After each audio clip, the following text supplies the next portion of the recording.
જ્યારે બધું જ એનું જ છે, ત્યારે એને શું આપીને રાજી કરી શકીશ? કેવલ વંદન કરી શકાય. અને એને જરૂર છે. ઘણી વાર લોકો એમ પણ કરતા, અહીંયા તો ઘણું છે, અહીંયા આપીને શું કરવાનું? અરે ત્યાં શું છે ને કેટલું છે જોવાનું કામ તારું છે. પાત્ર જોઈને એ તો કોઈ ગરીબને અપાય, એને દાન કહેવાય. સેવા સામેવાળા પાસે કેટલું છે એ જોઈને ન કરાય. આ તો આપણને કરવાનો અવસર મળ્યો એ સૌભાગ્ય મનાય. આ રીતે વિચાર કરીને કરો તો જીવનમાં ક્યારેય સેવા નહીં કરી શકો. આને જરૂર છે કે નહીં એ જે કરાય એને દાન કહેવાય. પણ ઠાકોરજીને પાસે કેટલું છે એવું વિચાર કરીને સેવા કરશો તો તમારો સેવક ધર્મ ચૂકી જશે. એને તો જેટલું કરીએ એટલું ઓછું. આપણને સૌભાગ્ય મળ્યું કે યત્કિંચિત એની સેવા કરવાનો આપણને અવસર મળ્યો. વૈષ્ણવી વૃત્તિ તો આવી છે. એ તો આજકાલ આપણે એ જોવા, અહીંયા તો ઘણું છે, અહીંયા તો આમ તો આ ઘણું છે. અરે અહીંયા નહીં હોય તો બીજે ક્યાં હશે? અને અહીંયા જ હોવું જોઈએ. કારણ કે આ બધાને યોગ્ય ને લાયક એ જ છે. માણસને તો થોડું મળે તો એનો બગાડ જ થાય. અને ખરેખર એનું જ હોય છે. તમે કહો સોનાનો હાર ઠાકોર ધર્યો છે, સોનું એ સોનું છે. એ બનાવવાની બુદ્ધિ પણ કોણે આપી? ખરેખર એની વસ્તુ એને પહોંચાડીએ છે ને વચ્ચે કટકી માણસ કરે. જોવા જાવ તો ખદાનમાંથી સોનું નીકળ્યું એટલે ખદાન વાળો કમાયો, મજૂર કમાયો, આવ્યો રિફાઇનરીમાં, રિફાઇન વાળો કમાયો, ત્યાંથી આવ્યો સોનીને ત્યાં, સોની કમાયો, કારીગરે હાર બનાવ્યો એ કમાયો, અને ભગવાનને કોઈ ખરીદીને ધર્યું, ભગવાનનું સોનું ભગવાન સુધી પહોંચ્યું અને વચ્ચે માણસે કટકી કરી દીધી. મૂળ વાત તો એ જ છે. એની જ વસ્તુ એના સુધી પહોંચાડવાની. અને આપણને એમ થાય કે ભગવાનને પહોંચવું એને ક્યાં જરૂર છે, એને શું જરૂર? અરે એનું જ છે, એ જ લાયક છે. આની સફળતા એના ચરણોમાં છે.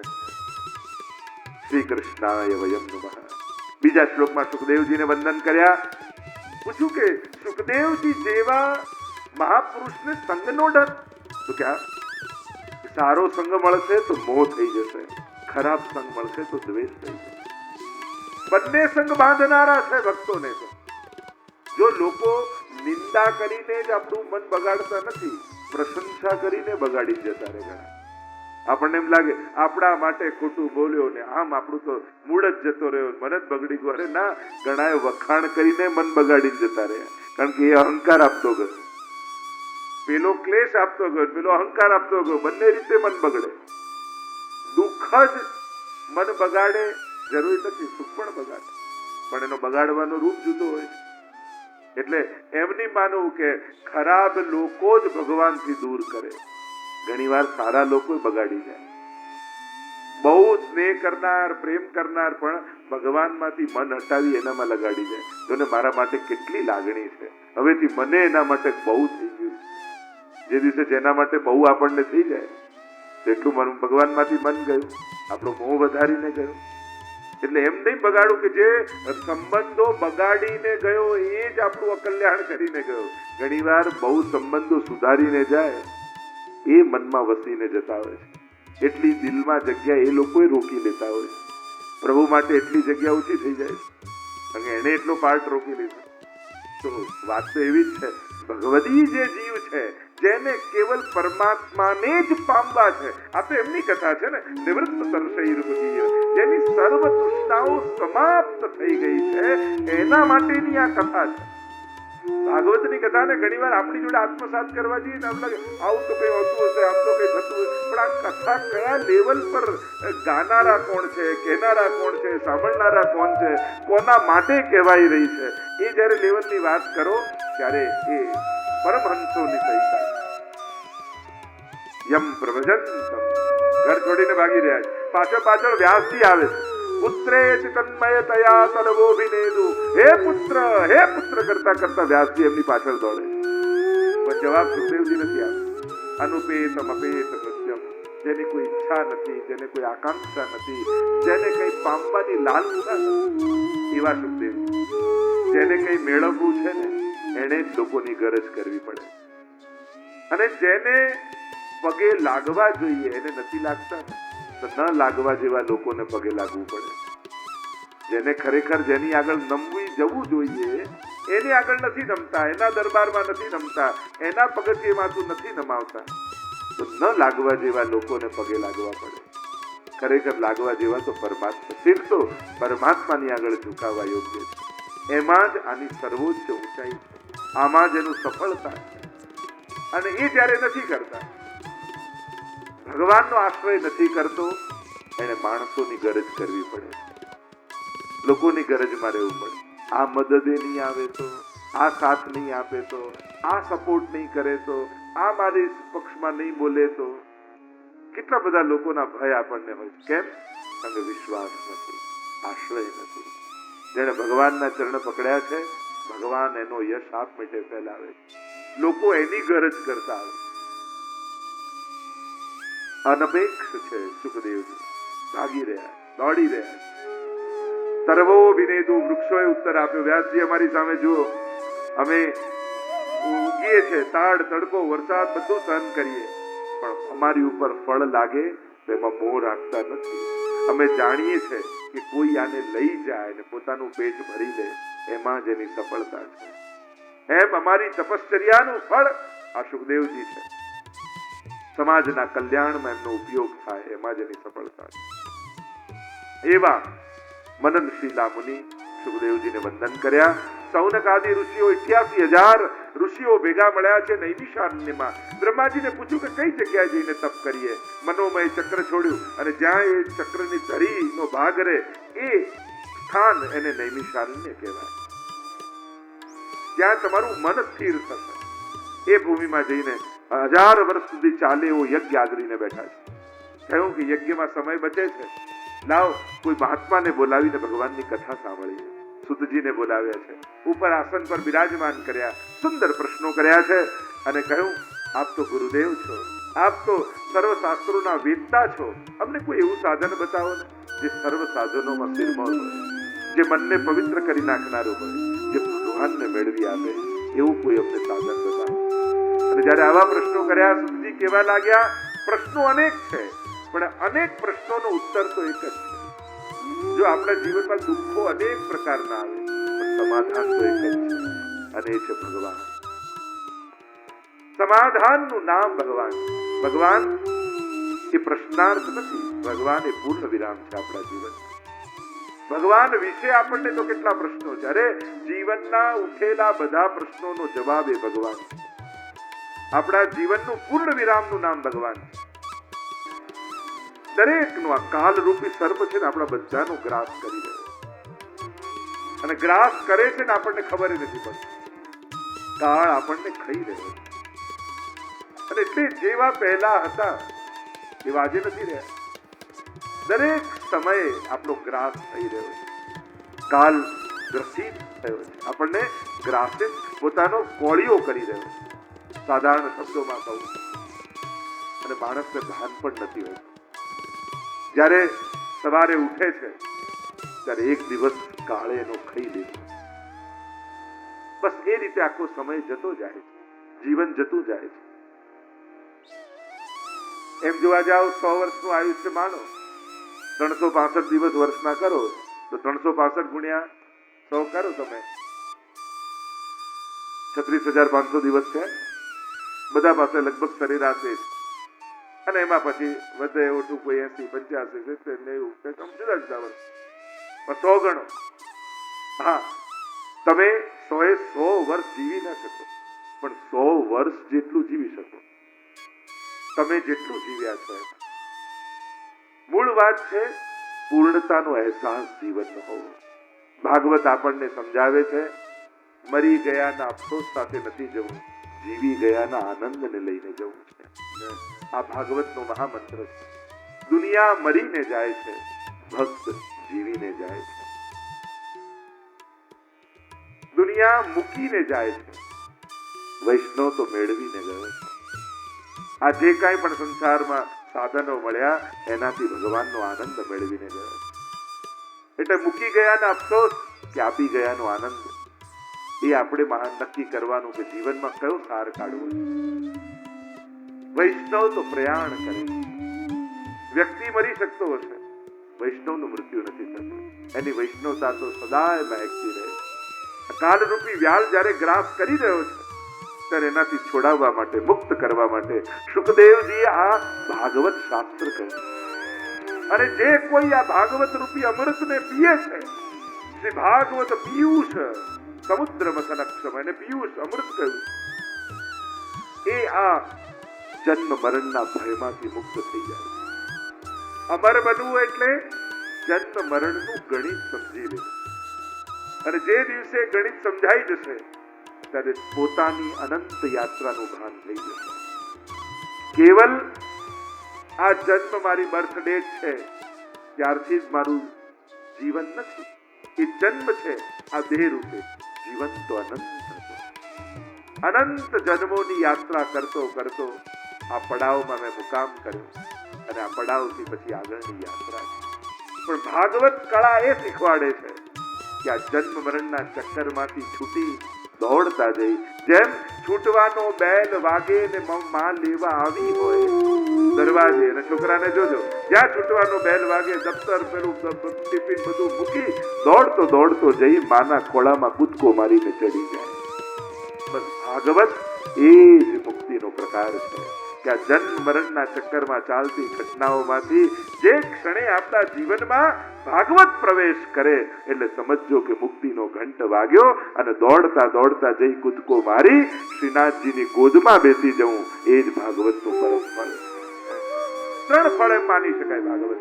એક, પહેલું ફળ પાપમાંથી મુક્તિ અને પુણ્યની પ્રાપ્તિ. આ પહેલું સાધારણ ફળ. સાધારણ ફળ, મધ્યમ ફળ, ઉત્તમ ફળ. ભાગવતના 3 ફળ માણી શકાય. પહેલું ફળ, જ્યારે તમે ભાગવત કથા રખાવો છો, સાંભળો છો, વાંચો છો, કરાવો છો, કોઈએ કરાવ્યું એને અનુમોદન કરો છો, શું મળે? પુણ્યનો સંચય થાય અને પાપમાંથી મુક્ત થાઓ. આ પહેલું ફળ. અને નિશ્ચિત વાત છે, પાપ હાનિ પ્રજાયતે, સમસ્ત પાપો નિર્મૂલ થઈ જશે ભાગવત સાંભળવાથી. એક શ્લોક પણ સાંભળો, સમગ્ર પાપ નિર્મૂલ થાય. બીજું ફળ મોક્ષ, મુક્તિનો પ્રકાર, જન્મ મરણના ચક્કરથી છૂટી ગયો. અને ત્રીજું ઉત્તમ ફળ એ છે ભગવત પ્રાપ્તિ, ભાવની પ્રાપ્તિ, પ્રેમની પ્રાપ્તિ. ભગવત ભાવથી ભરાઈ જવું એ ભાગવતનું પરમ ફળ છે. અને એટલે જ ભાગવતનો એક અર્થ ભક્તો થાય. ભાગવત આ તો પરમ ભાગવત છે એમ કહેતા ને, ભક્તો થાય. ભાગવત એ કેવળ ભગવાનની કથા નથી, એ સ્વયં ભક્તોની કથા છે. એ ભક્તોના ચરિત્ર સાંભળતા સાંભળતા આપણા હૃદયમાં ભગવાન આવીને બિરાજી જાય છે. અને ભગવાન બિરાજે એટલે ભાવથી હૃદય ભરાઈ જાય, એ જ ભગવત પ્રાપ્તિ છે. તો આ 3 ફળ ભાગવતના, મધ્યમ, સાધારણ અને ઉત્તમ, આ 3 પ્રકારના ફળોની ચર્ચા. સૌનકજી ને સુતજી કહેવા લાગ્યા, આ કથા તો દેવતાઓને પણ દુર્લભ છે. જ્યારે કથા કહેવા લાગ્યા, સુખદેવજી પરીક્ષિત મહારાજને આકાશમાંથી વિમાનો ઉતર્યા, વિમાનમાંથી દેવતાઓ ઉતર્યા, સુંદર સુવર્ણનો કળશ લઈને આવ્યા. પૂછ્યું શું છે આ? તો કે આ સ્વર્ગનું અમૃત છે. શેના માટે? તો કે પરીક્ષિત મહારાજ માટે લાવ્યા છે. ને કહ્યું કે તમે આ પી લો એટલે અમર થઈ જશો. અને સુખદેવજીને અમે સ્વર્ગમાં લઈ જઈએ અને ત્યાં એમના મુખે કથા સાંભળીએ. જો કથા આ ભૂતલ પર જ મળે છે, બીજા કોઈ લોકમાં મળતી નથી. ક્યારે કોઈ પ્રસંગમાં જોયું કે સ્વર્ગમાં ભાગવત કથા બેઠી હોય? કોઈ એવી કથા ભાગવતજી કે અન્ય પુરાણોમાં આવી કે ઇન્દ્ર ને બધા દેવતાઓ ભેગા મળી અને ઇન્દ્ર મુખ્ય યજમાન બન્યા છે, બાકી બધા દેવતાઓ બેઠા છે સ્વર્ગમાં અને ત્યાં કોઈ કથા કરી રહ્યું છે?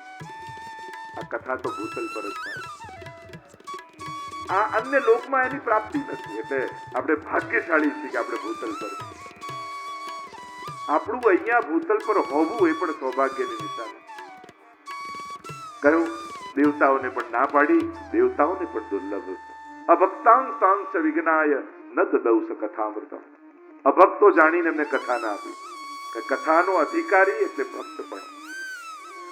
કથામાં જ્યારે પણ જાઓ એક ભક્ત બનીને જાઓ.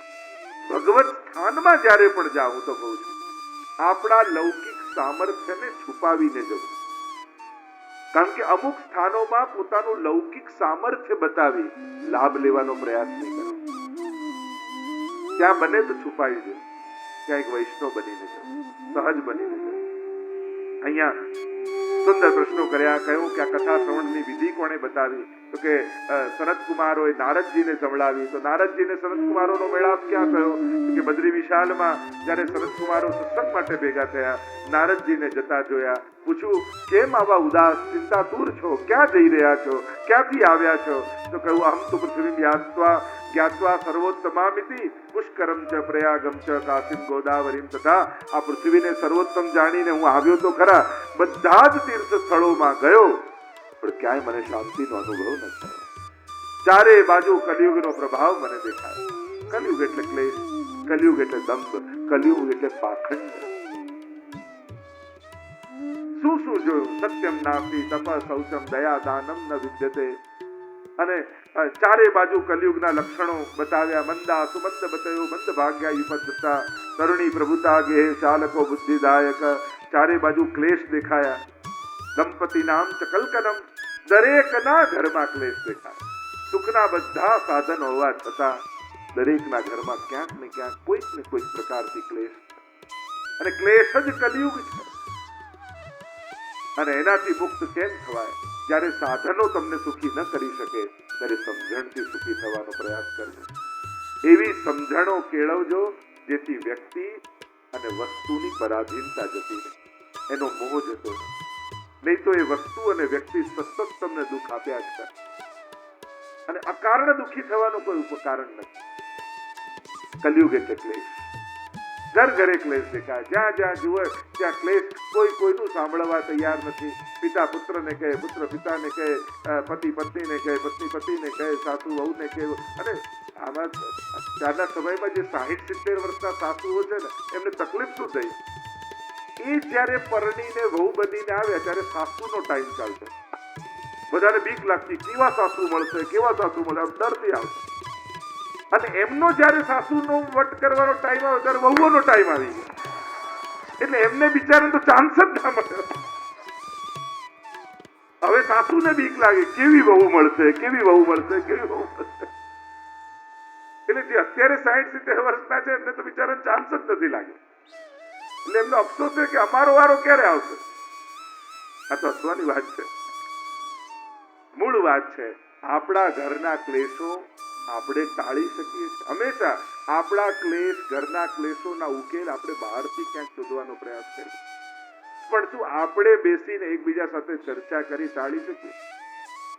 વચ્ચે બે જણા અમારા ઉપર કોઈએ કંઈક કરી નાખ્યું, તમને બંનેને ખબર છે કે આ બંનેને તો બસ હવે નક્કી કરો, નથી બાજુ. તમારા પર કોઈએ કંઈક કર્યું, તમને બંનેને ખબર છે. નક્કી કરી લો કે આપણે ઝઘડવું નથી, કારણ કે આપણા પર કોઈએ કંઈક કર્યું છે. પણ પોતે બે નક્કી કર્યું, ક્યાંક કાલ્પનિક કોઈ કારણ છે. અને કલ્પનામાં કારણોને ગોતતા રહેશો તો સોલ્યુશન ક્યારેય નહીં મળે. હવે તો બેસીને વાત કરવાનો સમય, ચર્ચા કરવાનો સમય, ઉકેલ કાઢવાનો સમય. હવે દુઃખી રહેવાનો સમય જતો રહ્યો. હવે તો ઉકેલ કાઢીને આગળ વધી જવાનો સમય. આનો ઉકેલ બેસીને ચર્ચા કરીને આગળ વધી જાઓ. ચારે બાજુ જયારે ક્લેશ દેખાયા, કલિયુગનો પ્રભાવ દેખાયો અને થયું કે આ ક્લેશ, હું તો શાંતિ અને આનંદ પામવા માટે તીર્થોમાં આવ્યો. ને આવા સંજોગો, આવી પરિસ્થિતિઓ, સર્વ માર્ગેષુ નષ્ટેષુ કલૌ ચ કલધર્મિણી પાસંડ પ્રચરે લોકે કૃષ્ણે વગતિર્મમ. કહેવા લાગ્યા નારદજી, હું પરિભ્રમણ કરતો કરતો વૃંદાવનમાં આવ્યો. જોયું એક સ્ત્રી છે અને મને જતા જોઈને પાછળથી અવાજ લગાવ્યો, ભો ભો સાધો ક્ષણમ તિષ્ઠ મત ચિંતામપી નાશય. ક્ષણવાર માટે ઉભા રહો, મારી ચિંતાનો નાશ કરો. પાછળ વળીને જોયું તો એક સ્ત્રી યુવાન છે, એના ખોળામાં બે વૃદ્ધ પુરુષો સૂતા છે. પૂછ્યું કે કોણ છે તું? અહમ ભક્તિ રીતિ ખ્યાતા ઈમૌ મે તનયૌ મતૌ જ્ઞાન વૈરાગ્ય નામાનૌ કાલ યોગેન જર્જરો. આ બંને મારા પુત્રો છે. ખરેખર તો એવું હોવું જોઈએ કે માં ગરડી હોય ને દીકરાઓ યુવાન હોય. અહીંયા તો ઊંધું થયું, દીકરાઓ વૃદ્ધ થઈ ગયા ને હું યુવાન. આ તો ઉલટું થઈ ગયું. આપ તે ઉપાય બતાવો. નારદજીએ ખૂબ કોશિશ કરી. વેદ મંત્રો બોલ્યા, ઉપનિષદોના શ્લોકો બોલ્યા. આળસ મરડીને ઉભા થાય ને પાછા સુઈ જાય જ્ઞાન અને વૈરાગ્ય. આકાશવાણી થઈ, નારદજી સત્કર્મ કરો. પણ શું સત્કર્મ કરો એ ન કર્યું. નારદજીએ વચન આપ્યું ભક્તિ મહારાનીને, હું વચન આપું છું, તારા દુઃખનું નિવારણ હું શોધીને લાવીશ.